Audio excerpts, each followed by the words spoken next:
Hey everybody, welcome to Local Business Hacks Podcast. I'm your host, Carl Case, and I'm on a mission to help you.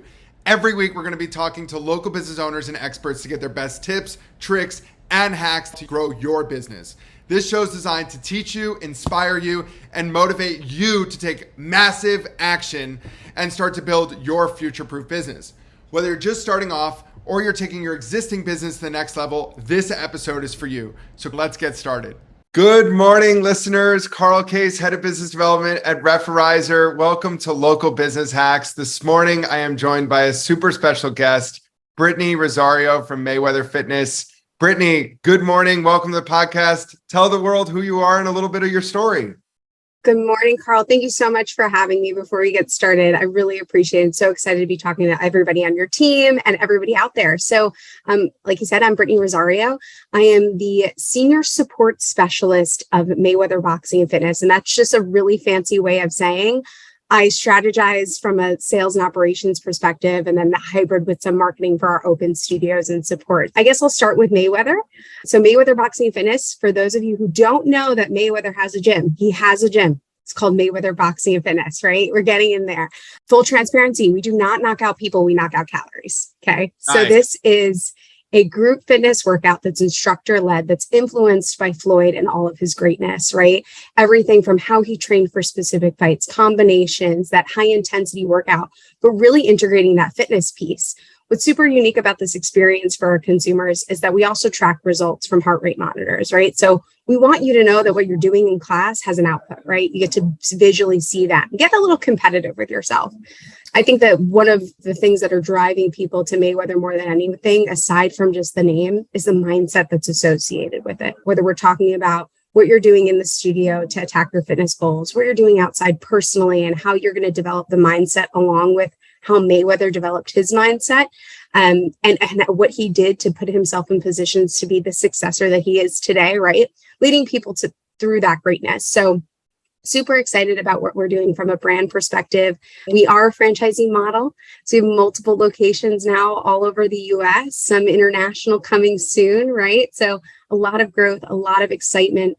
But the best part about my job is that I get to help business owners be the best version of themselves and leverage that to support their business goals. That's a little bit about me in a nutshell, what I do for the brand and what I do with Mayweather. And then I guess my origin story, if you will. Yeah. So for those of you that haven't tried a Mayweather boxing class, get in the gym. But Brittany, tell us, how did you get to this point in your career? Because obviously being at the forefront of an emerging brand, that doesn't happen overnight. Yeah. So interesting. I think that most people who get into the fitness industry, we got bit by the fitness bug somewhere across like our paths of life, right? Like you get bit by the bug, you're stuck, you're done. So I grew up in a Puerto Rican Italian household, and I was 16, 17 years old, 250 pounds, 200 plus pounds, borderline diabetic. And the reason I started losing weight is my mom had a contest with me before my senior year of high school. She was like, whoever loses the most weight gets back to school clothes. Don't know why I thought she would need back to school clothes, but I went ahead with it because, again, hyper competitive, right? And I lost a bunch of weight that year. And as we know, in fitness, you ebb and flow, right? You have your highs and your lows. And I was going to school to be a music teacher. I was a vocal jazz major in college. And that's what I was going to do. And I get bit by the fitness bug, and I'm in practice rooms in college, crying my eyes out because you can't leave a practice room when you're in music school. And all I wanted to do was go to the gym. I was a competitive cheerleader in high school, and all I wanted to do was go to the gym. And I just spent more and more time going to the gym and getting educated on what it was to live a healthy and active lifestyle. So I remember calling my parents, hysterical, called my dad first, right? Because I couldn't disappoint my mom first. Called my dad, and I said, I think I made a mistake. Like, I want to change my major. And he goes, okay, like, we're proud of you regardless, but what does that mean? What are you going to do? And I said, I guess physical therapy.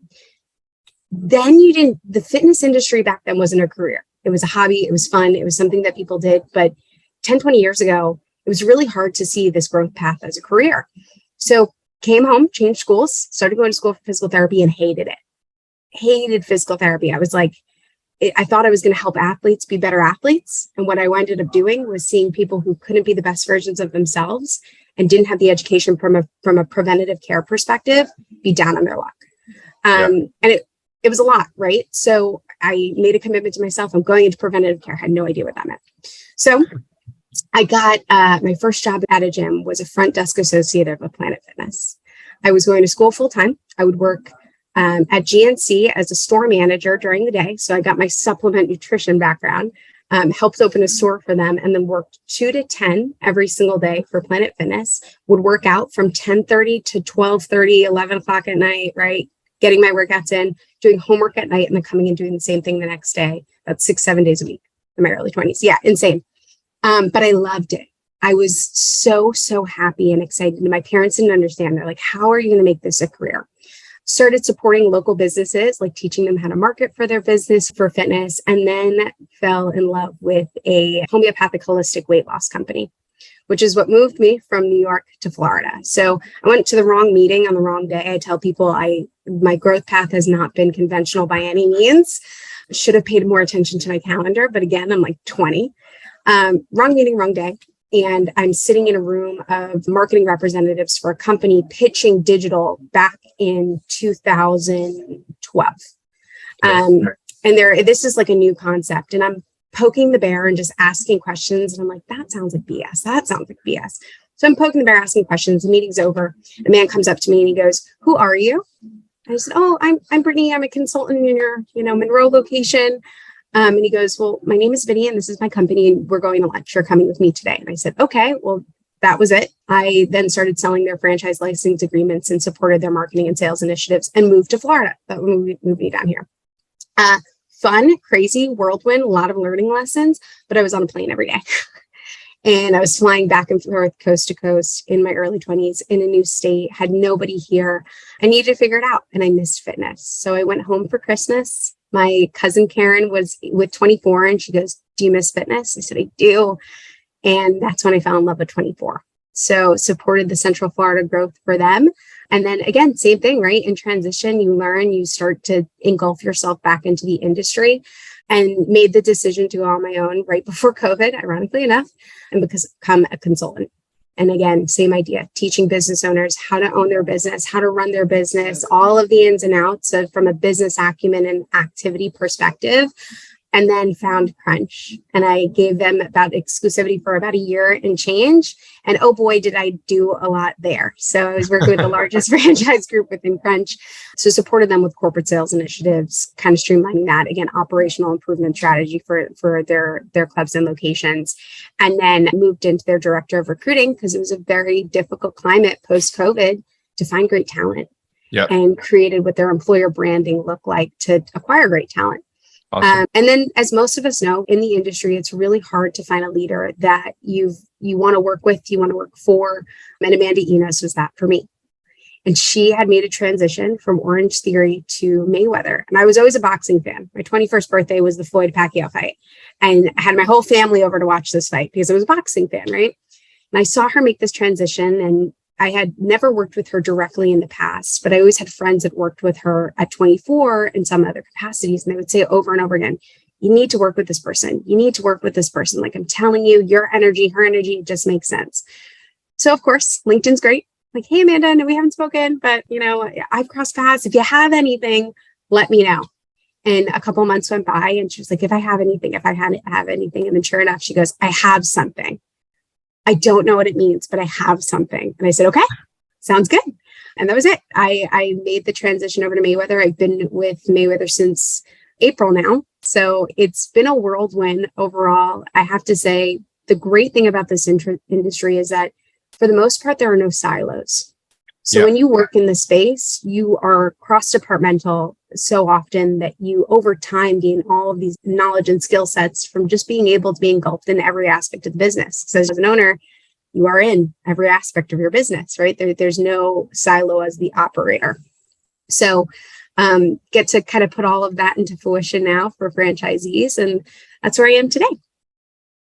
Brittany, what an amazing story. I think that jumping from big box gyms to boutique fitness is something that I have personally and our listeners have seen now quite often. So congratulations on where you are today. How many studios do you oversee in this market?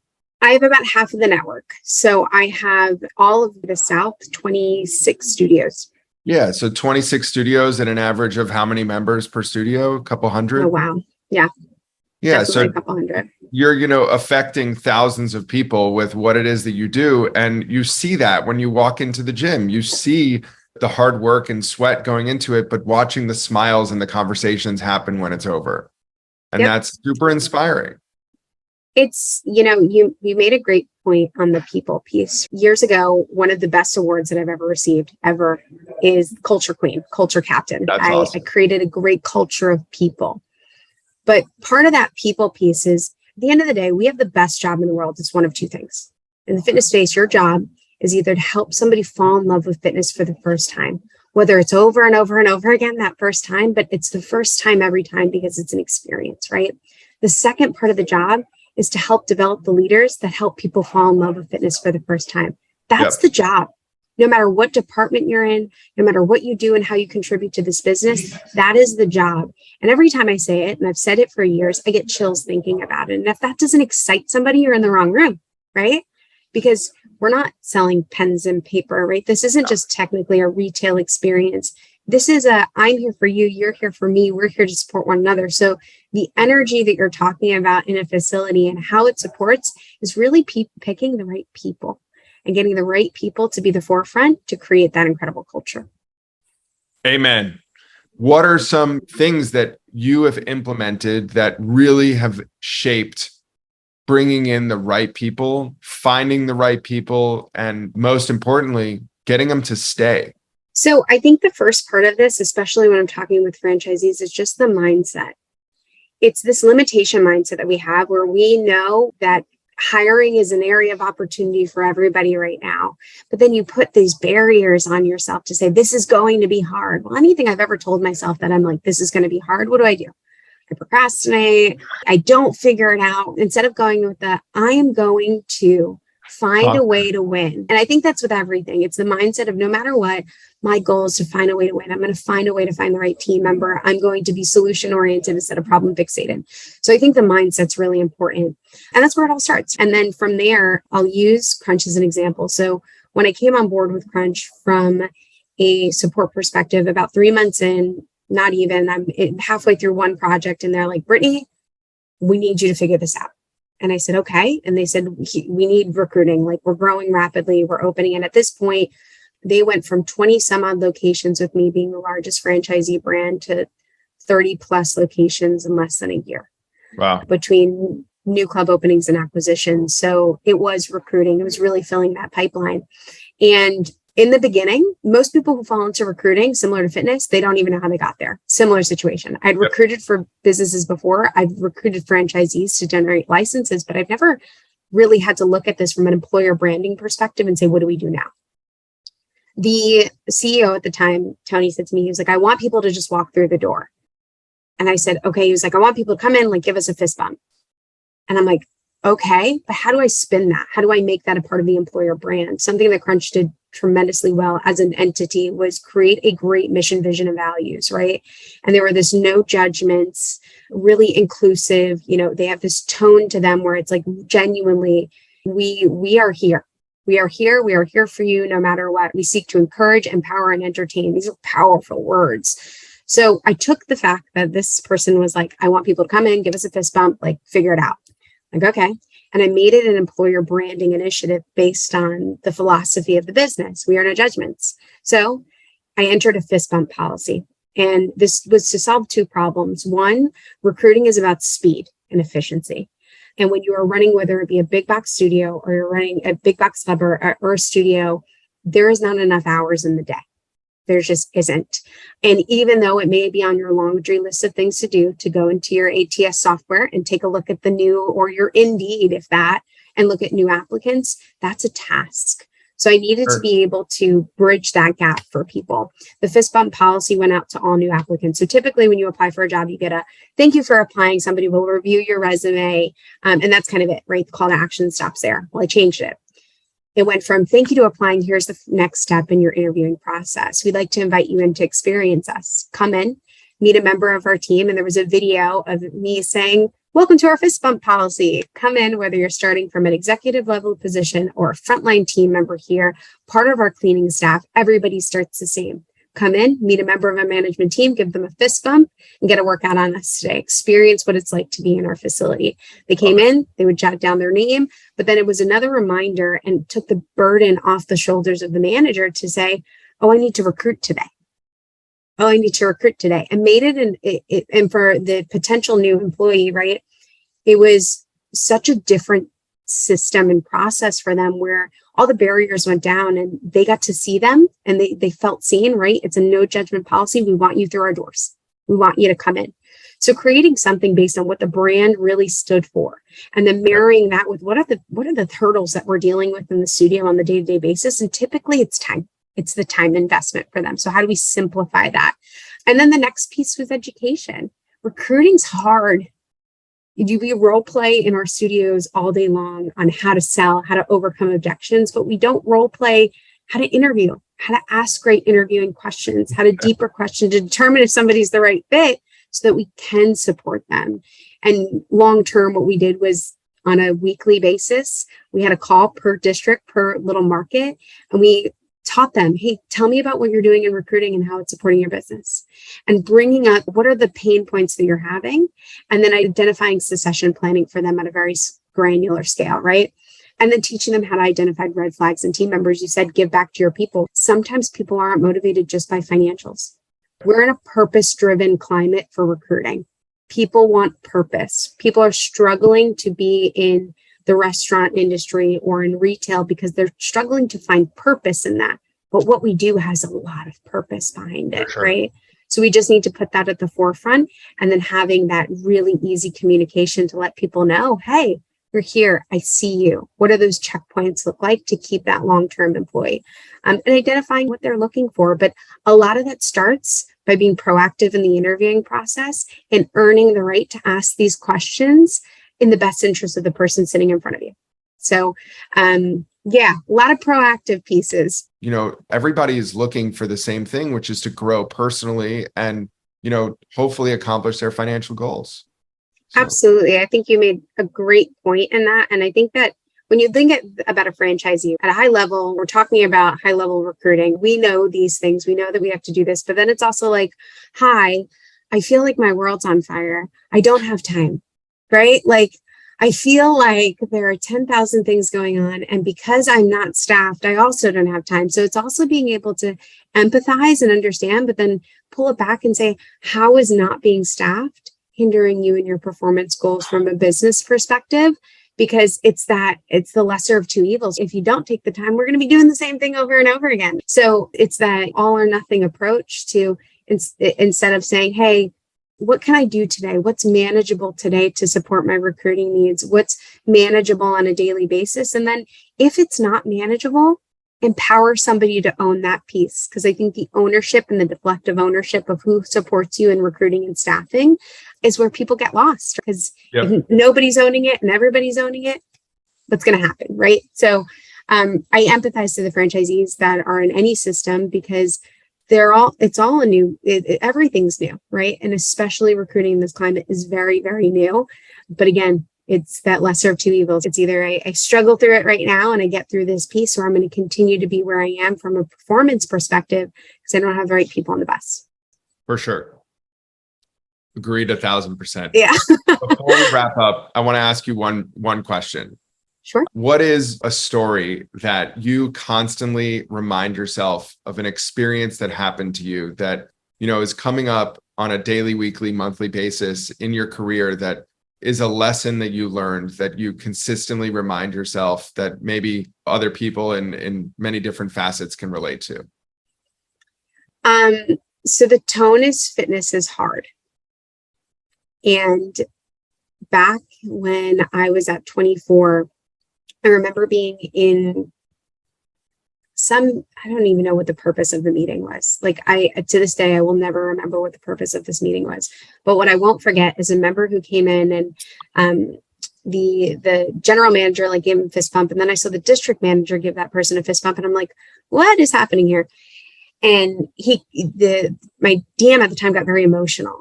And I said, well, why are we getting so emotional? What's going on? He goes, I have to tell you a story. And I said, okay. He goes, that man when he first came here, the first time he walked into this door, he came in with his dad. And he came in for the first time after pulling into the parking lot over 50 times. And he kept coming in, right? He kept trying. He was very overweight and no idea where to start. And the first time that they saw him, they saw him outside before, but they've never seen him walk into the building. And he walks into the building for the first time and he's greeted. He goes, "Hi, how can I help you?" And just significantly gets overwhelmed and leaves.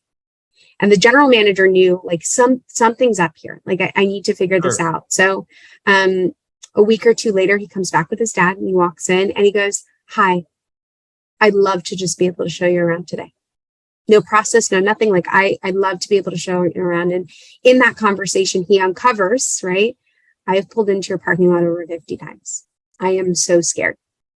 Like I don't know what I'm doing and I don't want to be pressured and I don't want to do the wrong thing. I am terrified, but I'm literally here now with my dad because at this point, it's a medical issue and I'm being told by my doctor I have to be in here and I don't know where to start." And that member, this was 2 years later, that was the day that he walked in. He had dropped over 150 pounds. Like he was on his fitness journey. And I think sometimes we forget that fitness is hard. So everything that we're doing on a daily basis, whether it be supporting a franchisee, getting franchisees started for the first time to be able to support people, seeing all the fun that comes with being in this business and all of the stress that comes with being in any business, right? Seeing all these different pieces, I think we forget sometimes that for people, this is hard. And we need to just be present and need to be there and also need to be mindful about when it gets hard for us, right? Because I know you've been in the business, right? There's been a time in your life where you've put your personal goals or your health or all these other things in the back burner. And like I said earlier, we have the best job in the world. We help people fall in love for the first time, but every time feels like the first time because it's hard, right? So I think that would be the biggest lesson for me is that fitness is hard. And second, really important for franchisees or anybody out there, you don't always have to have the answer. You don't have to have the right answer all the time. I was constantly told early on that I thought I had to have the right answer. And because I was so stressed about having the right answer, I didn't empower those who could have the right answer, right? To have the right answer and leverage them in their career and be able to support them or understand that I can't do it all and find somebody who can, right? Find the person that this is their strength and leverage them to their strength. So you don't always have to have the right answer. You just have to be able to seek help, ask questions, and empower those who have the strength and capability to do so to own it. So those are my two pieces. Thank you, Brittany. That was, one of the best podcasts. I think that it's so genuine and you do have some great experience. So thank you for joining. Thank you, listeners, for this week's podcast. I truthfully believe that everybody got something out of this and going to call it a wraps. Awesome. Thanks so much for your time, Carl. Thank you so much. That's it for this week's episode. I hope you found it helpful. Be sure to head over to our site, local-business-hacks.com, to check out the show notes and send me questions or ideas for future episodes. If you want to grow your business, just like the people you've heard from here, follow Local Business Hacks Podcast and tune in for new tips, tricks, and tactics. Until next time, thanks for listening and keep hacking.